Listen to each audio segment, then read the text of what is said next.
I lost a few videos I taped from unpacking and then opening up the Braun C-301 cassette deck, unfortunately. But it's, in my opinion, not a big drama. I made a bunch of pictures of all the steps that I, let's say, performed to repair and refurbish the cassette deck. And the next few minutes I'll show you the pictures I made during the process of restoring the cassette deck, and I'll comment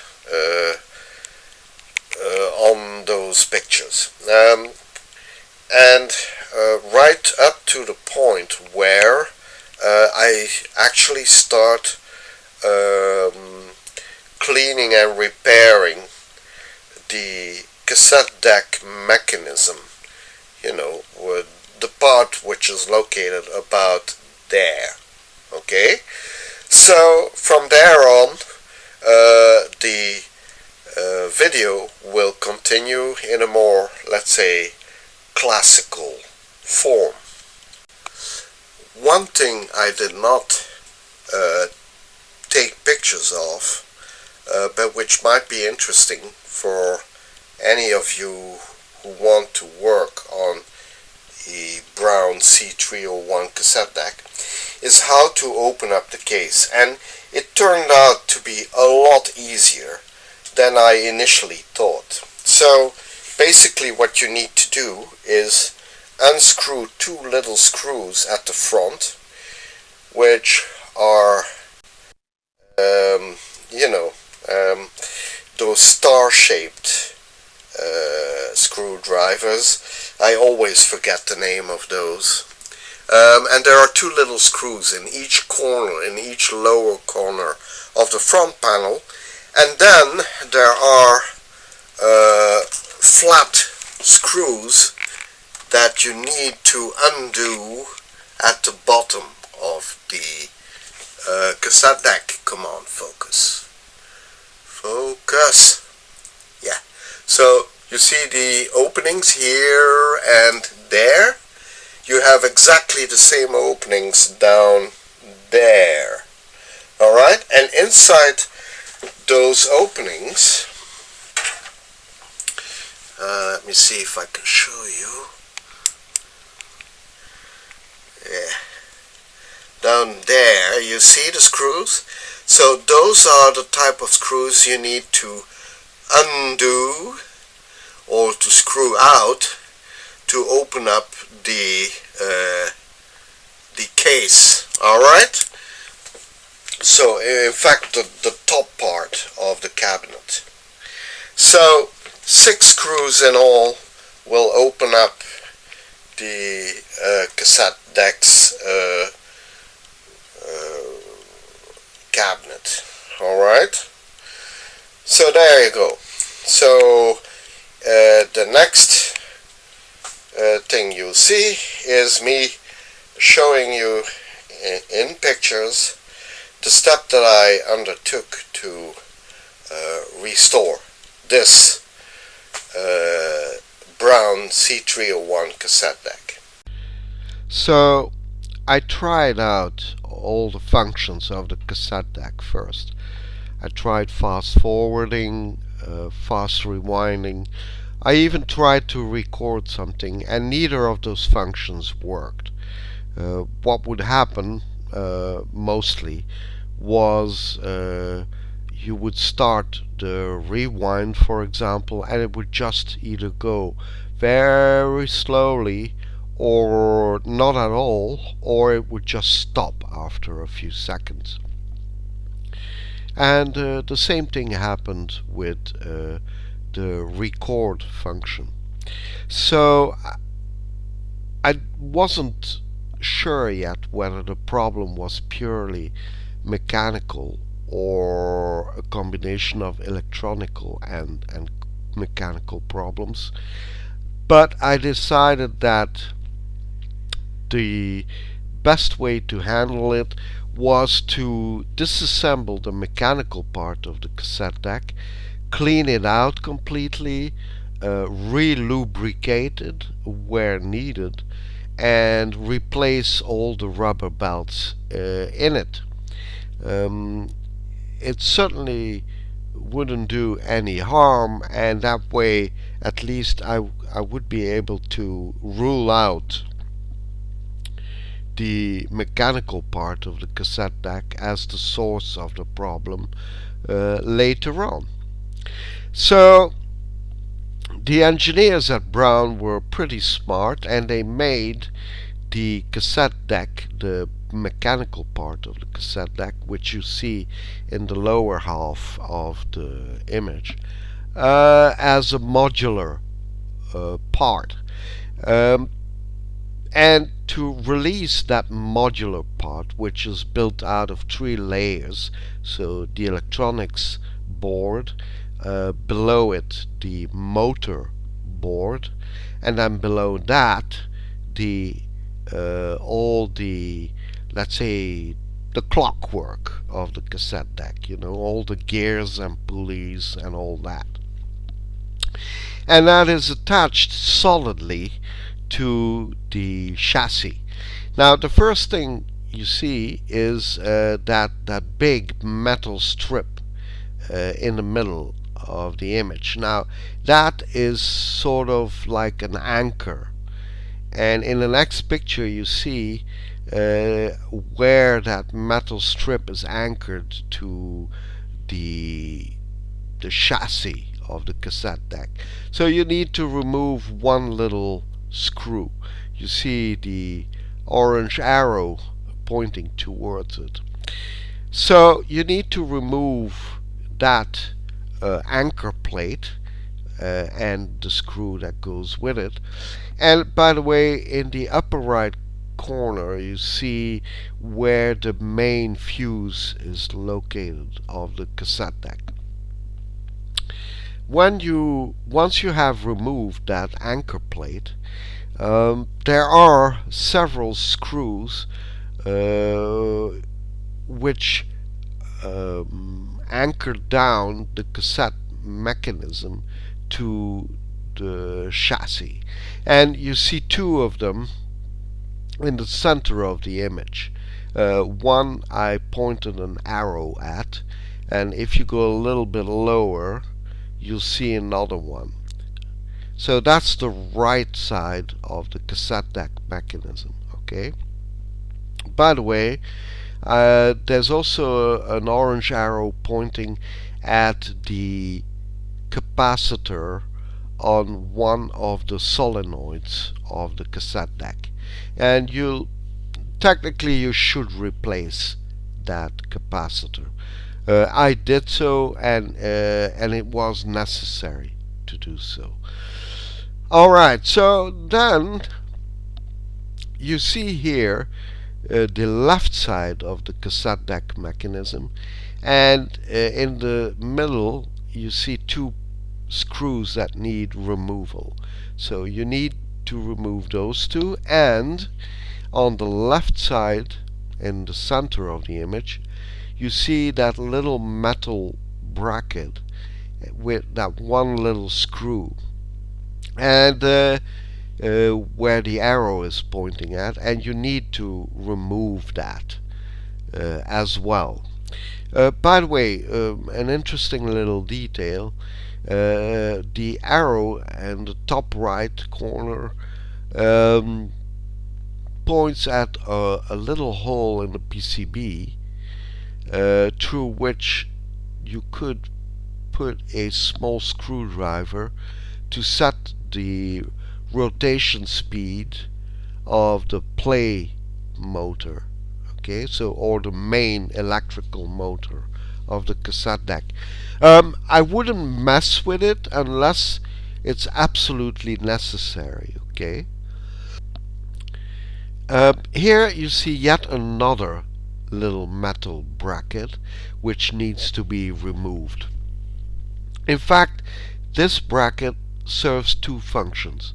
It keeps the cassette deck perfectly centered inside the cabinet, and it also bolts down the front black plastic part of the cassette deck. Alright, so you need to remove that as well.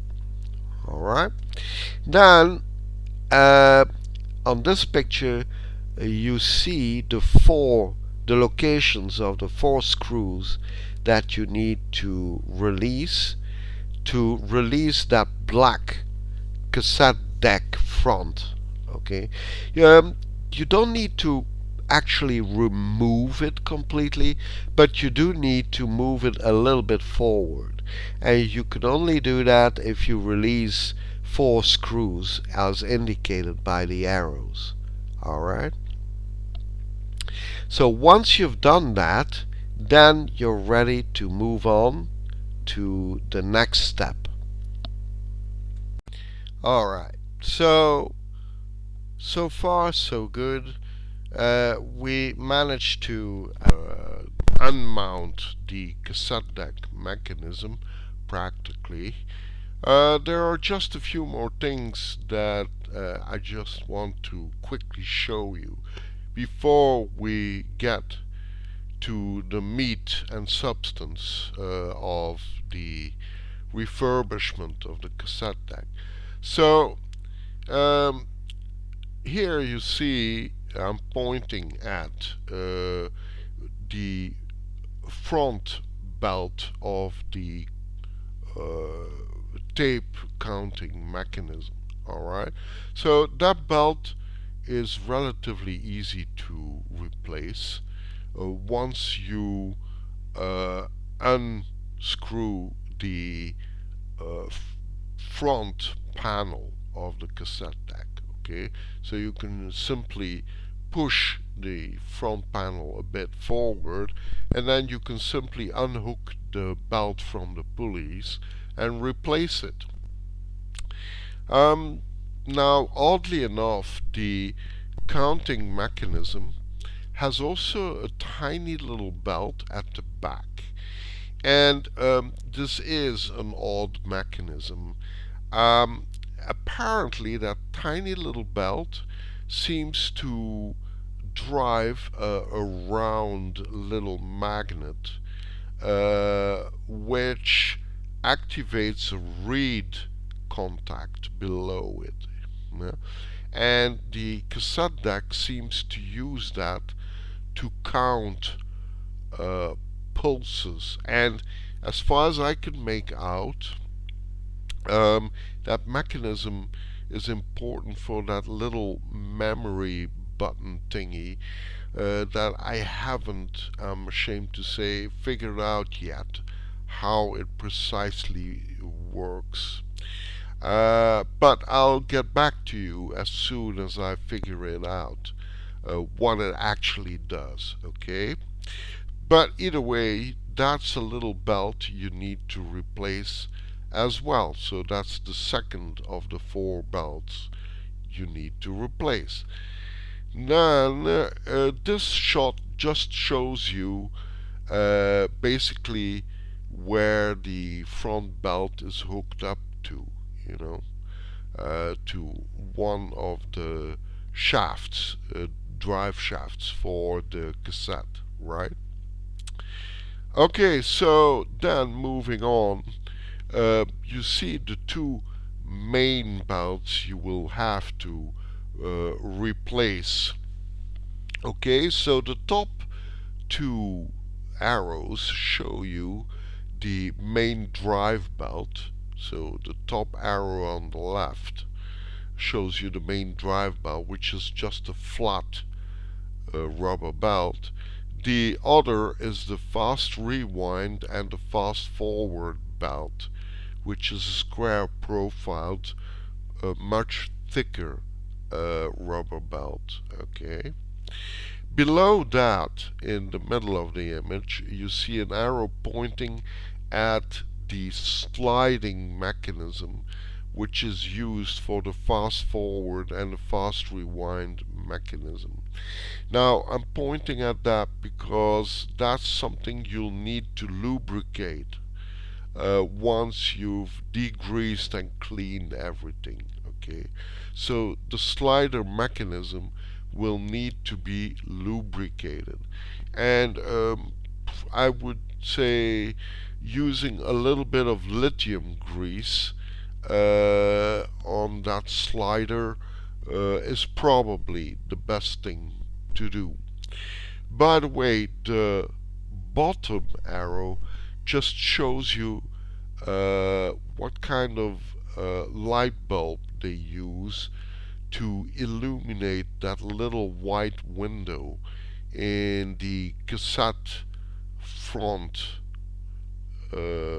bezel, let's say. Okay, so it's just a tiny little 12-volt panel light, yeah, light bulb. So it's just a filament light bulb.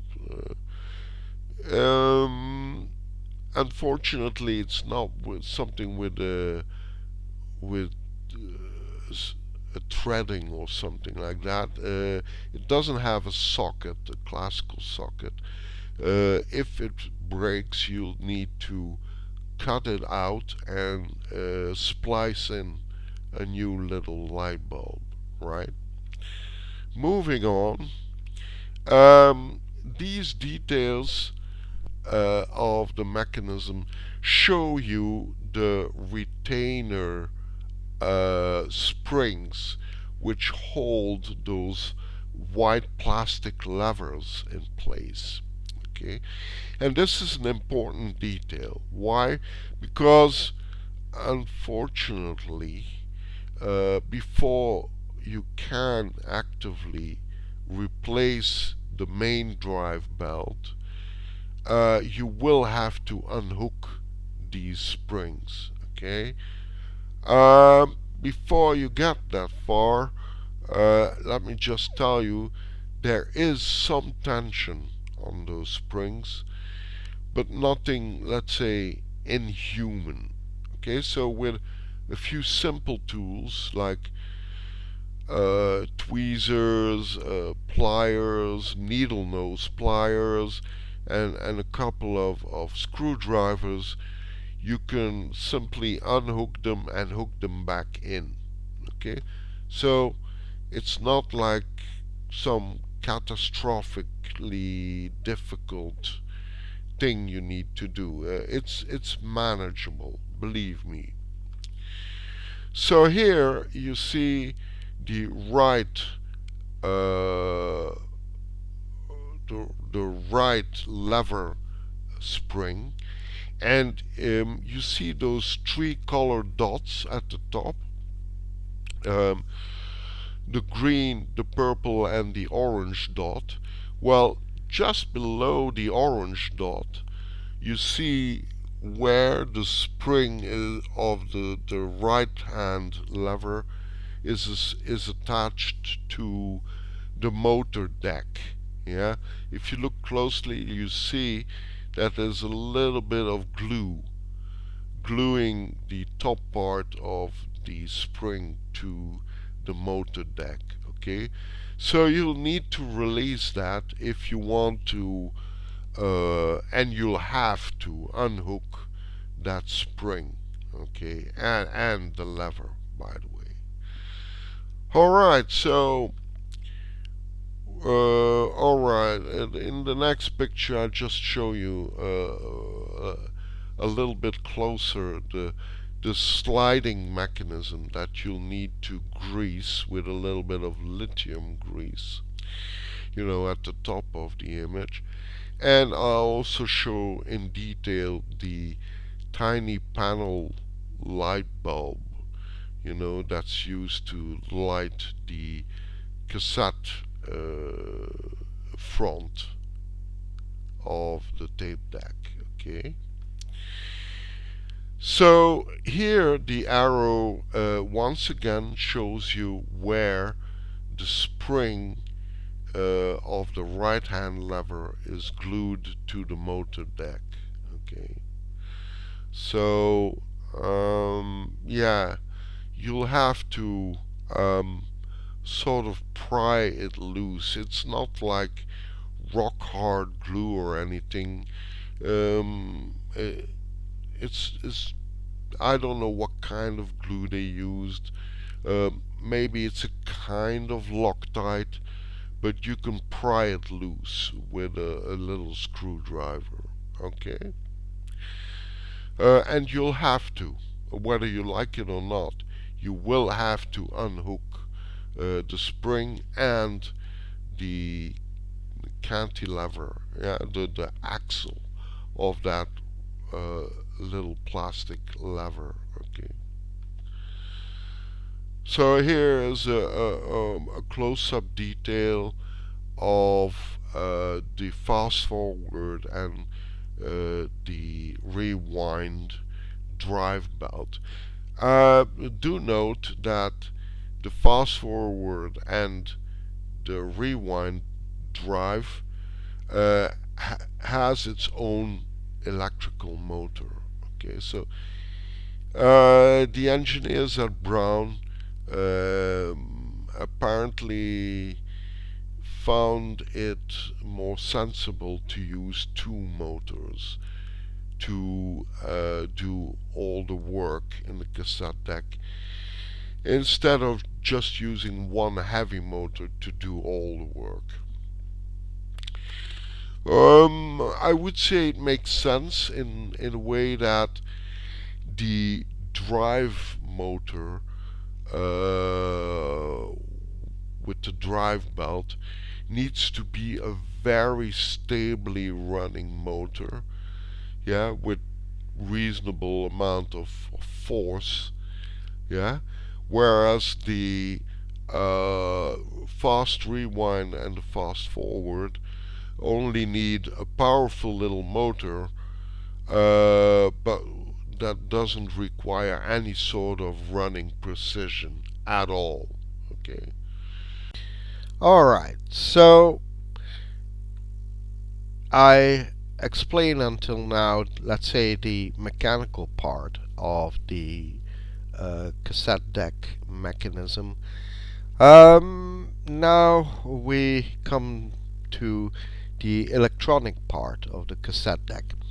Now, the cassette deck mechanism in its entirety consists of three instrumentation decks, you could say. The first one, the top one, is, as you see in the picture, is the electronics deck with all the connectors and components that are used to let's say command all the electromechanical parts of the cassette deck, so the motors and the solenoids. Alright, so in this top view I marked with 3 arrows the 3 connectors that you will have to disconnect from the electronics deck. Okay, you'll have to do this because ultimately you will have to disconnect or remove, I should say, the electronics deck completely from the cassette deck mechanism. Okay, so to be able to replace the belts, you do need to remove the electronics deck. Now, on this picture, there are actually 4 connectors marked. The first ones are marked from 1 or numbered from 1 to 3. The fourth one is the grounding tab on the lower left corner, which you will also have to disconnect.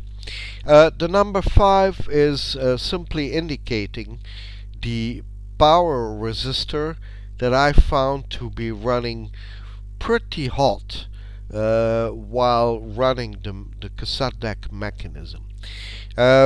I would say that is relatively normal. That resistor R35, if I'm not mistaken, runs hot. Okay, it is connected to one of the solenoids. In fact, to the solenoid on the second deck of the cassette deck mechanism. Okay. Alright, so to undo this electronics deck, you need to undo the two screws you see at the lower part, bottom part of the image. Alright, and then at the top of the electronics deck, there are two press-on retainer clips, and you just need to pull two black tabs out of the retainer clips, and then you can slide the electronics deck forward and up. Alright, so here you see a detail of what I mean by that retainer clip. Right, it's just a press fitted little plug which you pull. Just you can lift it up by putting your fingernail underneath it, and then pulling it up and away. Alright, so, and there's one on either side of the electronics board. This is a close-up detail of R35. You see the 33 ohm 5 watt resistor, which runs pretty hot. Now I have to say, in my Braun C-301, these resistors looked really fresh and clean. So I suspect sometime in the past these may have been replaced by some tech in the recent past. Okay, because they look suspiciously fresh. Okay, but that's okay. Also, please note the little hole on the left side of R35, which would give you access to the main motor speed setting. It's a little trimmer inside the motor, and that little hole you see on the left would give you access to that trimmer. But I do not recommend you change the actual rotation speed of that motor. It's been set at the factory, and it definitely influences the quality of the sound if you would mess around with it. So only do it if you really need to. Right, so in the next picture just gives you a close-up of the electronics deck. By the way, I replaced every electrolytic you see on this picture. There are, if I'm not mistaken, 11 electrolytics in all to replace. There are two capacitors that you might want to change, but I wouldn't recommend. So you see the blue and the green one around the chip on the right. You see a tiny blue and a tiny green capacitor. You might want to replace those by classic electrolytic capacitors, but I think if those are tantalum capacitors, in fact. Tantalum capacitors do have a bad reputation of shorting and even exploding, but I'd say if they look okay, I wouldn't touch them, unless you feel you must, of course. But All the other electrolytics I replaced with, let's say, classic 105 degrees Celsius rated, 50 volts rated electrolytic capacitors. Okay, some of these are rated at 16 volt or 25 volts. I used 50 volts electrolytics for each one. Okay, this is another close-up. Oh yeah.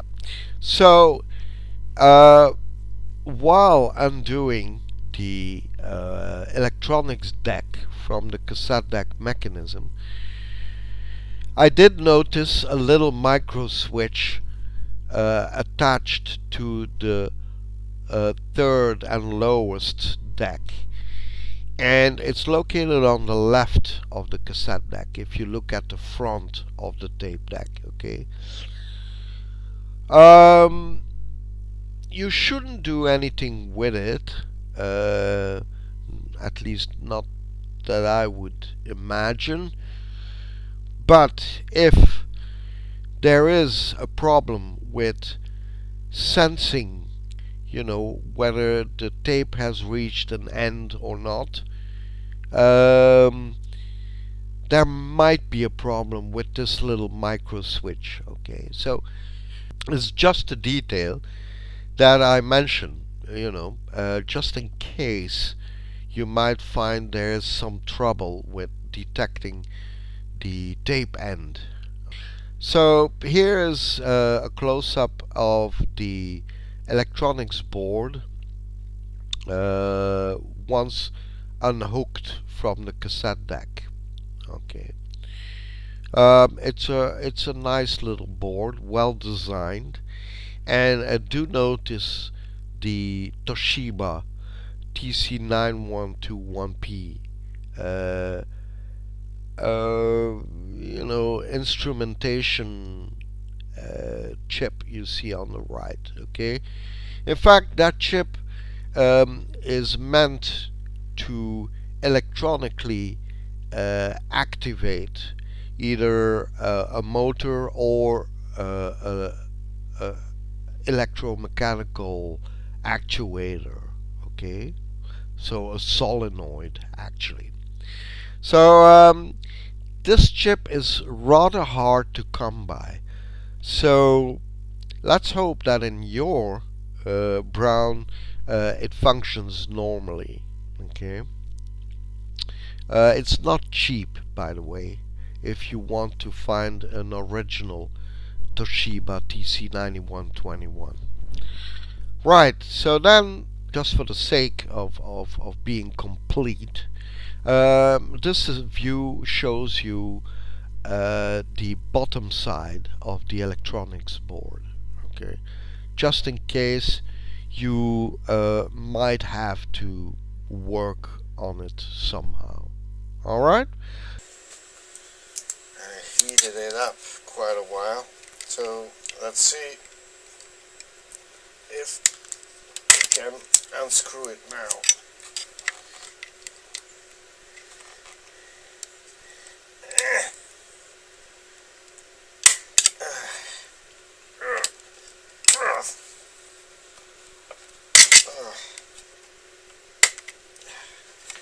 Nope, it's not releasing.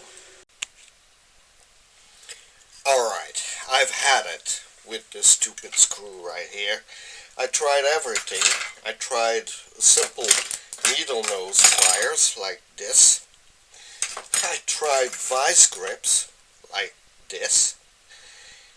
And now I'm going to use some serious tools, like this force grip. Yeah. Loctite is supposed to keep a screw really locked tightly, but when the moment comes you really need to unlock. Ouch! Here we go. Let's use the big means and we'll see. Yeah, so let's see if this will crack it open.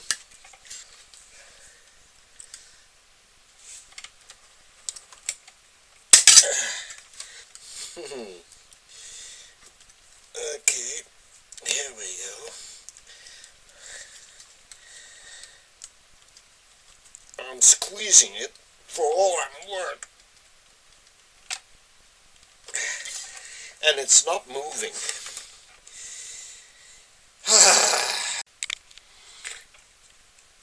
Alright, I think I got it. For a moment there, I really got angry, but I think I broke the bond of the Loctite. But I swear, this is really painful. But there you go. So yeah,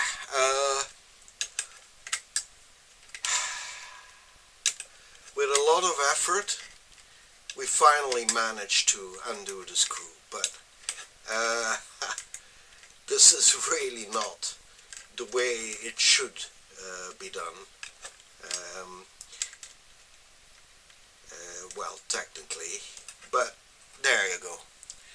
Finally we got the screw out.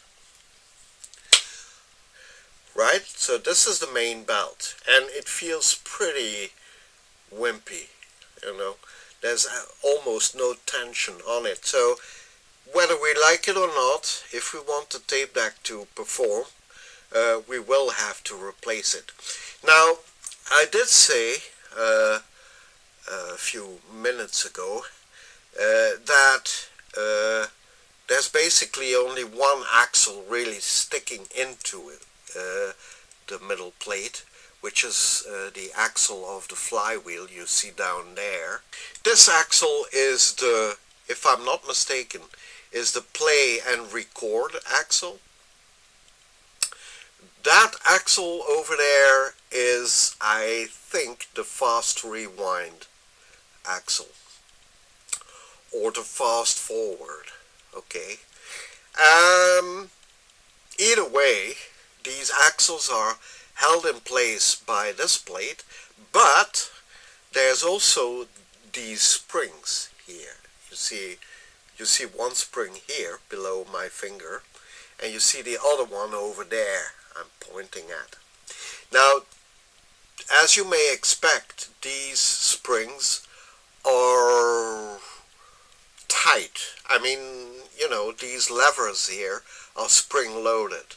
So if I pull this plate away, it will probably pull the springs away as well, because I will have to unhook them from these levers to be able to pull away this plate. So the springs will unwind, of course, and once the moment comes I need to reinstall everything, I will need to wind the spring back up again.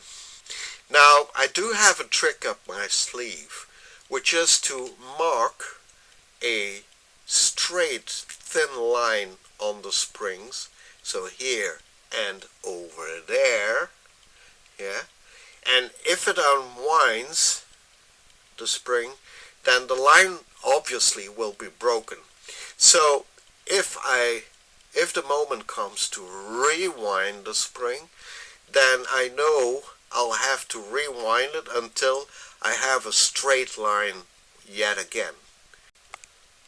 Alright, so I marked the spring with a little bit of eraser, okay,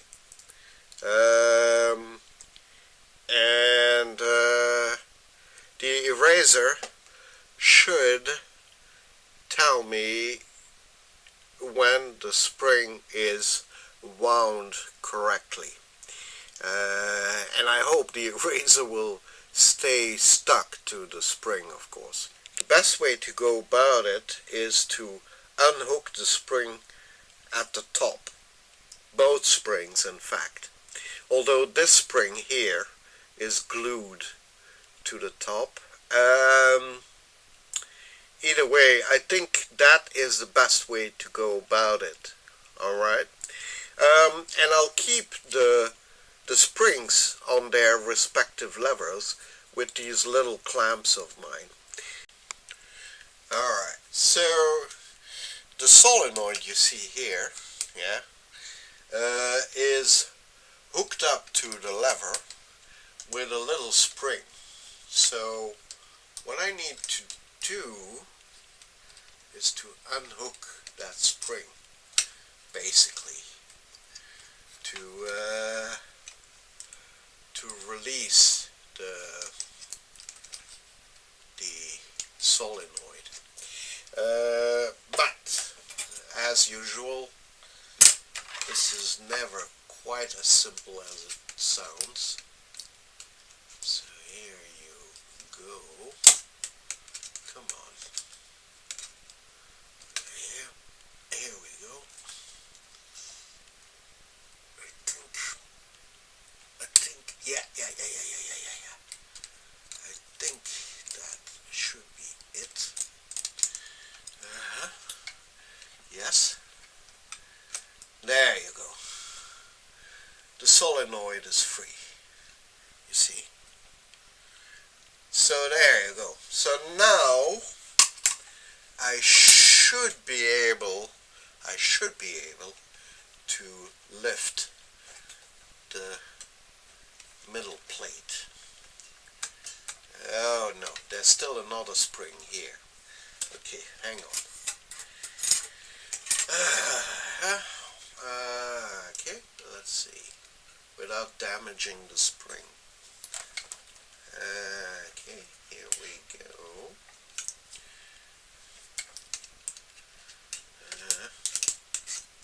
Come on. Yeah.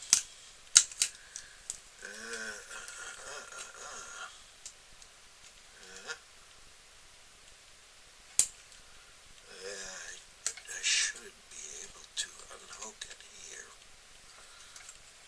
but yeah, you shouldn't damage these springs, you know, by making them weaker. But there you go. Okay, so I unhooked the second retaining spring. So now, technically, I should be able to lift the whole thing up, and I can, although not as far as I hoped I could, but far enough, I think, to be able to replace the main drive belt. Alright, so now I really need both my hands to do this.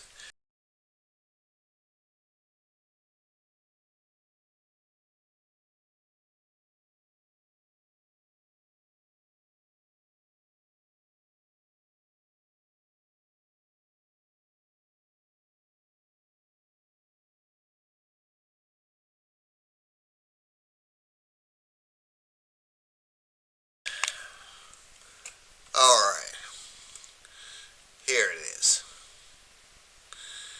Yeah. It turned out to be very much like a keyhole operation they perform in humans. Yeah. In the end, I needed to extract the main drive belt through the opening on top where the solenoid lever is located. So I had to sort of navigate a little bit. This, you know. But okay. And now I can unhook the little belt as well. Alright. So yeah, the two belts that needed unhooking, well, there you go. I managed to do that. So now what I need to do is to clean the mechanism over there, and I'm going to do that with some isopropyl alcohol and a very long cotton stick like this, okay, and go in there and clean everything. And once everything is cleaned, I'll have to do the operation in reverse, the keyhole operation, so to speak, with the main drive belt, and yeah, and then reassemble everything. Alright, so the big question is, of course, whether it makes any difference to replace one set of belts for another one. And the answer is probably yes, it makes sense. These two belts are the old belt. So the old drive belt, yeah, this is the old drive belt, and this is the fast forward and fast rewind belt, alright? Now, the drive belt, the old one, feels, well, wimpy, yeah, there's not much strength to it anymore. It is still flexible, and as such it could still be used for a while, I guess, but it simply doesn't feel that strong anymore. On the other hand, the fast rewind belt, which is a square belt, so a square profile belt, feels very unflexible, almost, hard. And as you can tell, it retains its shape, it's petrified, you could say. So this belt feels petrified, alright? So if you compare it to the new belt is perfectly round, yeah. The old belt, well, you can tell by its shape, has lost all its flexibility. Yeah? So the new belt is much more flexible, yeah, and has a certain flexible strength, you could say. The new drive belt feels a lot stronger when I pull on it slightly. Okay, I'm not exaggerating. I'm not putting a huge amount of force on it, but it simply feels better. It feels stronger. Yeah. So I would say yes, definitely. It makes sense to replace them. Right. Oops. Right here, there is the lever which this solenoid pulls. Yeah. And if I'm not mistaken, this is the record solenoid, but I'll have to check uh, on the schematic. But either way, I need to pass the drive belt through that hole over there, and then I need to grab it from below and pass it over the drive pulley here and over the flywheel and then around it. Okay, so yeah, this is well, I would say a needlessly complex operation. I don't like it, but that's how it is. Now, the drive belt needs to hook over, over this lever you see here, this metallic lever here. Okay, so let's see if we can do that without being destructive. Yeah. So I degreased my fingers before handling the belt. So there you go. Okay, so now I need to pull it over the flywheel. Hopefully I can manage without damaging anything. Yep, there you go. Well, okay. So now, let me see.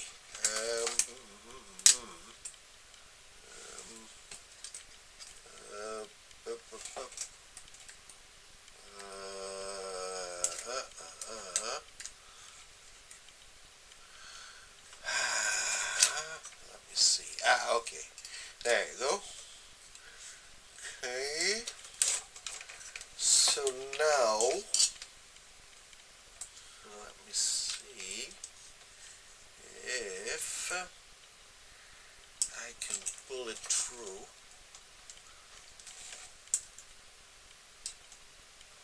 Okay.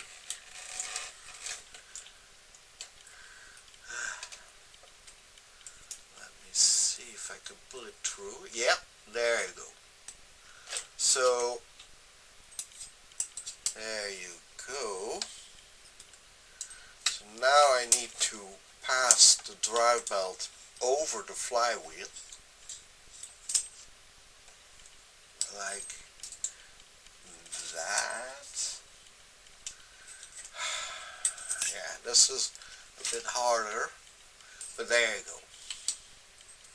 So you lift the mechanism up like that, and there you go. The drive belt is, let's say, ready to be mounted. Alright, finally I managed to mount back the main drive belt, and that took quite a bit of doing to get it over the flywheel correctly. But in the end I did manage. So now it's only a question of reinstalling the square profile drive belt for the fast rewind. Okay, so the way I do it is with a tweezer, with tweezers like these, you know, and then you hook it over one pulley, and then you grab it with your tweezers, you slide it over the pulley like this, and you help a little with your finger on the other side. Normally it should stay in the pulley if you twist it. Yeah, there you go. Alright, no need to put the belt in one way or another. I mean, once you've got it over the two pulleys, after a few turns, the belt, because of its square profile, will automatically orient itself the best possible way on the pulleys. So there you go. Everything is mounted back. Everything is cleaned. So all I need to do now is just clean a little bit the contacts, put a little bit of grease, maybe, on some of the axles, you know, like beneath this pulley here, a little bit on this axle here, and maybe a little bit in here and in there. Okay, and if you wonder what kind of grease I'm using silicone oil. Alright, so something like this, universal silicone oil. There are those who would say, oh, graphite is better. Possibly, but I mean, using graphite in something which uses magnetic heads to record and such, that in combination with graphite powder, I'm not so sure that would be a good idea. Also, if graphite powder uh, should somehow drop into a motor, that could create a lot of short circuits. So I'm not entirely convinced graphite powder would be advisable. So I want to draw your attention to this. There are, in fact, right where the spring pivots, there are two holes in the middle plate. There's one hole here, where I'm pointing, right there. And there's another one here, obviously where the spring hooks. Now that hole behind it really has only one function, and that is that once you're winding the spring back up, you need to push it from behind, like from behind here, with a little screwdriver, say. Then you can park it temporarily in that first little hole I showed you, so right here, yeah. And then you can grab it from the front, from here, while keeping it loaded with something, a tool from behind like this, keeping it tensioned, and then you can pull it from the front from this direction and hook it in its final resting place, so this little hole here. I do believe that is something the engineers at Braun did purposely, as a sort of a mounting help, So do make use of it. It'll make your life infinitely more easy when remounting all the components of the cassette deck. So again, if you want to install back the spring in its correct position, you'll notice that there are two little holes right here, yeah? There's one here and there's one there. So this is in between position where you can park the hook of the spring temporarily, and where there's less tension on the spring, and then you can change your tool to another one and grab the spring from the front, help it by another tool from the side, and then work it up into its final resting place, so this little hole right here, okay, where I'm pointing at. These holes were purposely built or made in the bracket by the engineers at Braun to make mounting the spring a bit easier. So since they are there, do make use of it. It'll make installing the springs back so much easier. Alright, so the tape counter mechanism belt has been replaced, and you can see the new one over there. So what I will need to do next is to put back the screws of the tape deck mechanism, and mount back the top deck, which is basically, let me show you, which is basically this. Alright, so these are the components that will be commanding, let's say, all the relays, the solenoids, the motors of the cassette deck. Alright. Of course, the irony of it all is that we'll only know if the work I did to the cassette deck will work once we mount it all back into the chassis, right?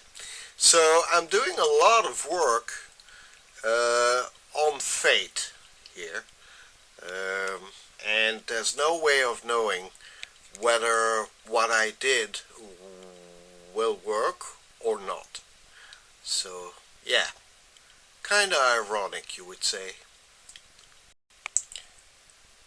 Alright, I confess, I couldn't resist replacing all the capacitors on the command board of the cassette deck.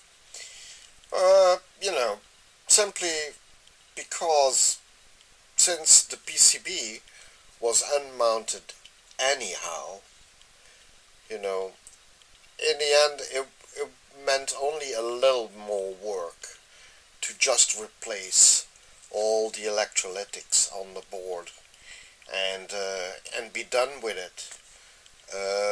Because yeah, now that it's accessible, I might just as well, you know, replace the parts that are out of spec and easily reachable, you know. So there you go. Yes, I did end up replacing all the electrolytics. I also cleaned the PCB on the solder traces side. I did notice a few scratches on the board, which leads me to believe that somebody worked on this board before. I mean, before me. So there might have been a problem with this board before.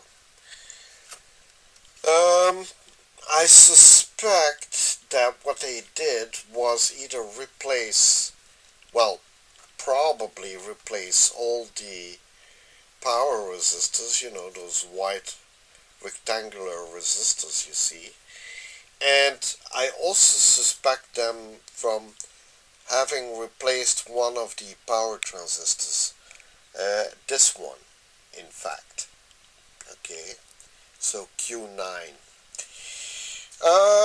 Yeah, so there you go. Before you mount back the command board of the cassette deck, don't forget to mount back the springs of the topmost solenoid, okay? Because if you do, you'll have a lot of work unmounting everything again just to place those two stupid springs. But okay, so I didn't forget, so I don't have a stupid amount of work ahead yet. By the way, I also replaced the broken screw. If you remember, the one I had so much trouble releasing, by a nice brass one over there. Alright, well, I guess we're all curious to see if I didn't mess it up, me included. So, let's try. Alright, the cassette is in place. Now let's see if the rewinds work, because you remember that the rewinds didn't work well before. Alright, so let's switch it on. Okay, I don't see any sparks, I don't see any smoke. So this is rewind, this is fast forward. Now if I remember correctly, the fast forward didn't work too well. So let's give it a try.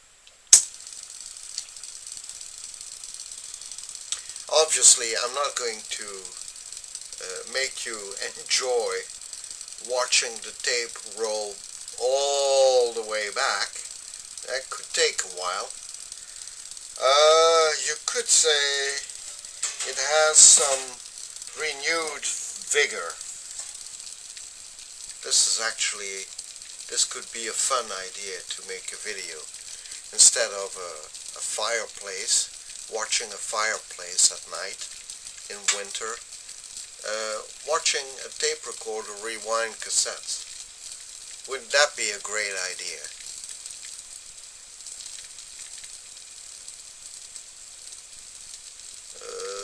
Okay. I hope this isn't a new definition of watching the paint dry. Alright, and it switched off automatically. Okay, so that was the fast forward, and that seems to work. So now let's try the fast rewind.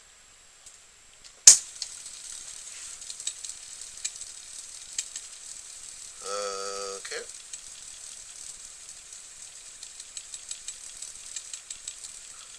Well, it would seem that replacing the belts and cleaning out the mechanism and lubricating it did the job. But of course, the proof of the pudding is in the tasting, right? So we'll need to record a couple of songs from my tuner here and play it back and see if it sounds right. Okay? Oh yeah, it stopped automatically. Fantastic. Alright, so you can set the recording level with these potentiometers here, alright? I set them at, let's say, a medium level. Let's say just enough for the peaks in volume to hit the first red LED. Maybe a little bit of the next two, but certainly the first one. So which gives a rather good volume, let's say, on the tape. And as I said, this is the pause button. So how this works is you connect the tape deck up to any source, in this case a tuner, and you hit the pause button, then you hit the play, and then the record button, these two buttons here. The play button indicator, so this little LED here, will stay off as long as the pause button is on. Once you hit the pause button again and the LED goes off, the play button will start and the recording will start.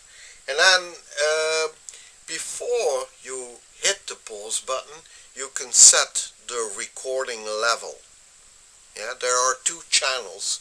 So with the outer button you can set the left channel input strength, and with the center button you can set the right input channel strength. Yeah, signal strength. So there you go. There's not much more to it. There is, however, one mysterious function that I still haven't figured out yet, and that's the memory button. I have no clue yet how this really works, but I'm eager to find out. Alright, now most of the electronics in the Braun tape deck are refurbished, repaired, I thought maybe it wouldn't be a bad idea to give the top of the Braun's cabinet or case a fresh layer of matte black paint, because either during transport or during its lifetime the top has been heavily scratched in places. I did feel with my fingers over it whether it feels rough or not, and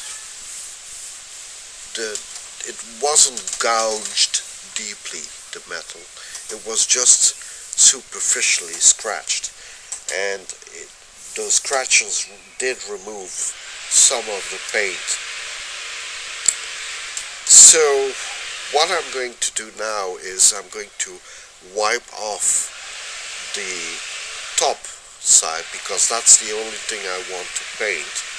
So I'm going to wipe the top part of the cabinet with some industrial degreaser, something like this.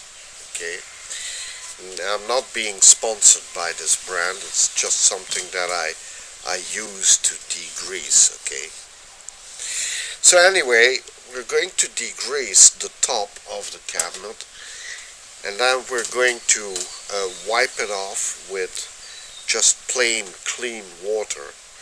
Then we'll let it dry, and then tape off, mask off with tape what we don't want touched by paint.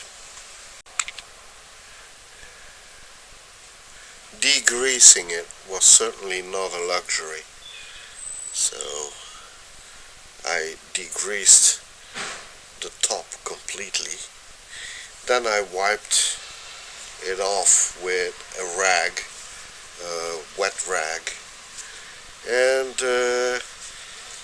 now it feels pretty smooth and clean and not sticky at all.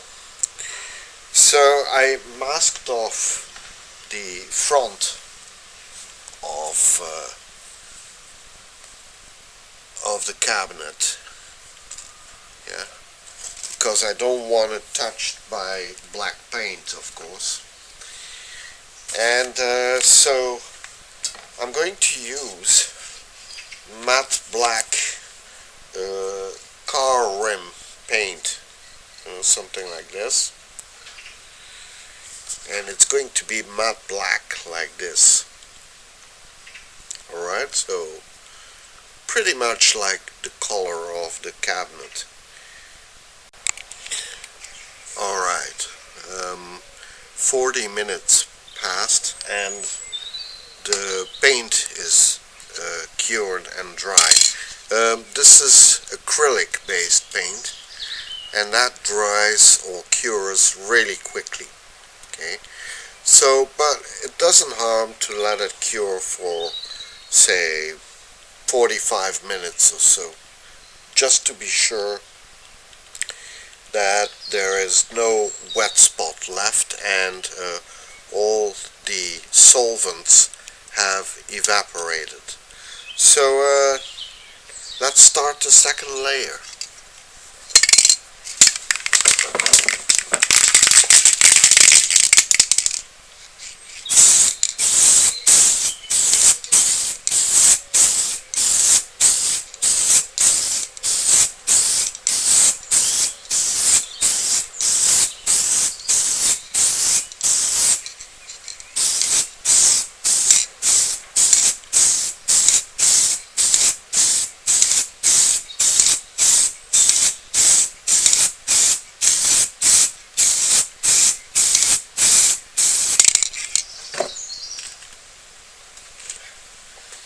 Always an insect flying into the soup, so to speak.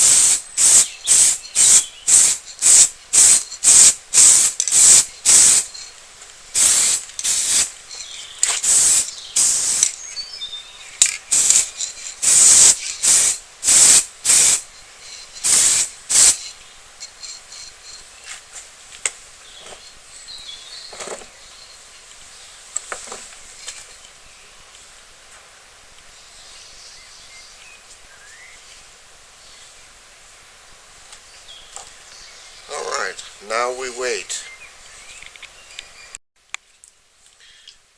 Obviously, you can, and that's the advantage of electromechanical,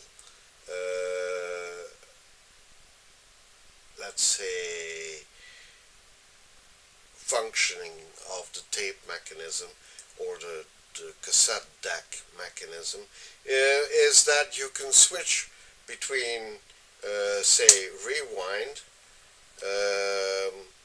Oh, I already rewind. So fast forward and then rewind and then play. Yeah, you can switch between these functions without ever having to hit the stop button. Um, I don't know if that's unhealthy for the mechanism, but it does allow it. So, yeah, there you go. A final look at the restored Braun C-301 cassette deck from 1980. Yeah, I love it. It's a really nice tape deck, and I wish I had it. I would have had it back in the day. You know, it's a fantastic tape deck. Anyway, I hope you enjoyed watching the restoration of this tape deck, and you'll give me a thumbs up for the video, and I hope to see you all back soon. So thanks for watching.